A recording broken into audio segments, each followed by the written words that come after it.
ఇంకొక మిత్రుడు అంటాడు, రోమా ప్రభుత్వం కింద నుండి బానిసలను విడిపించడానికి యేసు విప్లవం లేవదీయబోతుంటే రోమా సైనికులు కొట్టి చంపారట. ఇది ఎక్కడిదే ఓ కథ. బైబిల్లో ఉన్న విషయం, బైబిల్లో చెప్పబడిన కారణం ఏంటంటే, యేసు ప్రభువు ఎందుకు చనిపోయాడంటే అనేకులకు ప్రతిగా విమోచన క్రయధనమును తన ప్రాణమునిచ్చుటకు ఆయన వచ్చాడు. విమోచన క్రయధనం అంటే అర్థం ఏంటి? మనుషులను విమోచించడానికి ఒక ఖరీదు, ఒక ఫీజు కట్టాలి.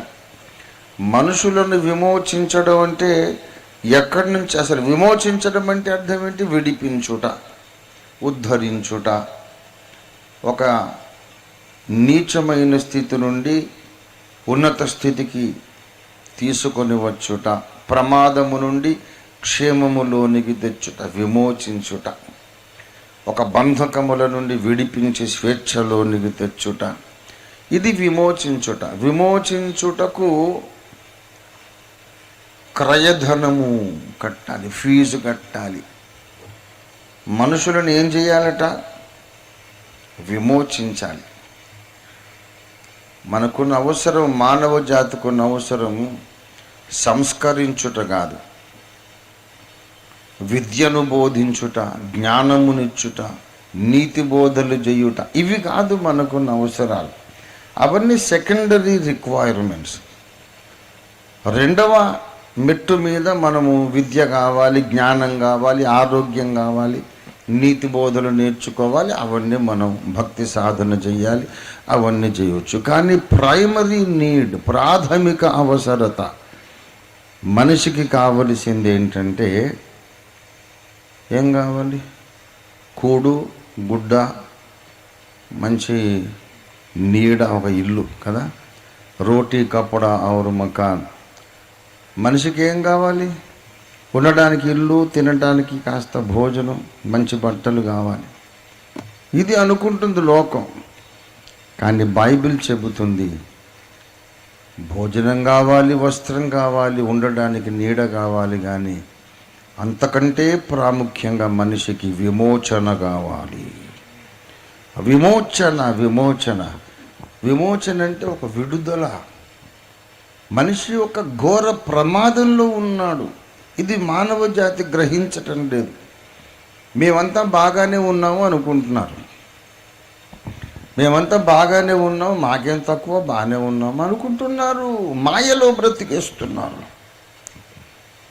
మనిషి ఘోరమైన ప్రమాదంలో ఉన్నాడు.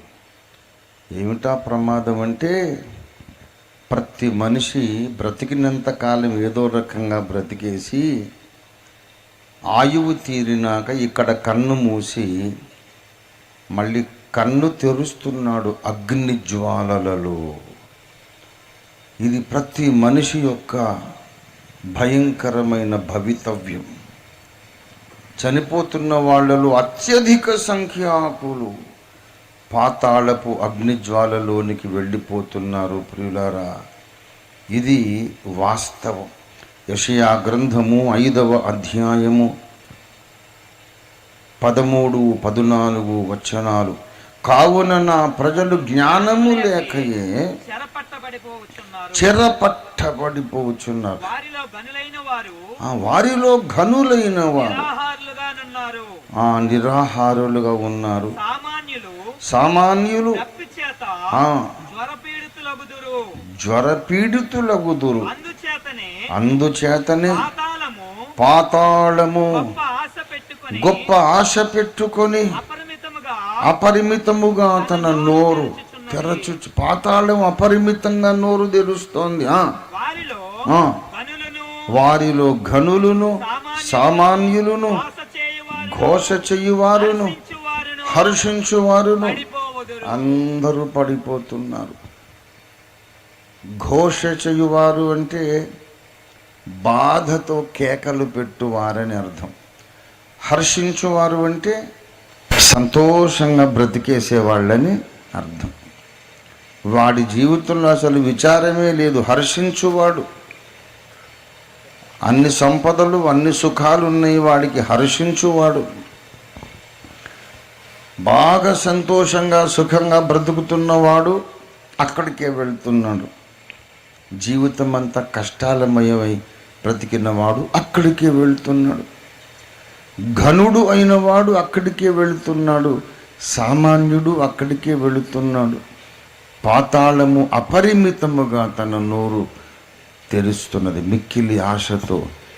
ఇక్కడ కన్ను మోయడం, ఇంకో లోకంలో ఆత్మల లోకంలో కన్ను తెరవడం, వాడు అగ్నిజ్వాలలో ఉండడం, ఇది ప్రతి మానవుడికి జరుగుతోంది. ఈ ఘోర ప్రమాదం తెలియక మనుషులు నిర్లక్ష్యంగా బ్రతికేస్తున్నారు. చనిపోయిన తర్వాత ఏమవుతుందో ఎవడు చూసి వచ్చాడు రా అట. అంత తిక్కలి ప్రశ్న ఇంకోటి లేదు. Stupid question. చనిపోయినాక ఏం జరుగుతుందో ఎవడు చూసి వచ్చాడు రా అట. అరే మూర్ఖుడా, చూసి మళ్ళీ వచ్చే అవకాశం ఉంటే ఈ బోధ అవసరం లేదు. చూసినాక మళ్ళీ వచ్చే పని ఉండదు, అక్కడ చూస్తూ ఉండాలంతే.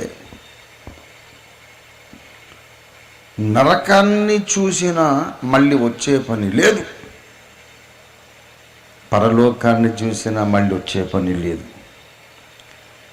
ఈ రెండింటిని నీవు ఈ భౌతిక ప్రపంచాన్ని విడిచాకనే చూడగలుగుతావు.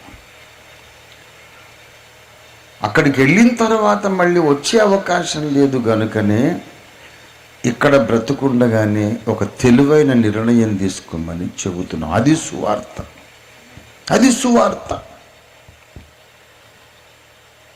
ముందు జాగ్రత్త పడమని చెబుతున్నాం, మతం మారమని చెప్పట్లేదు.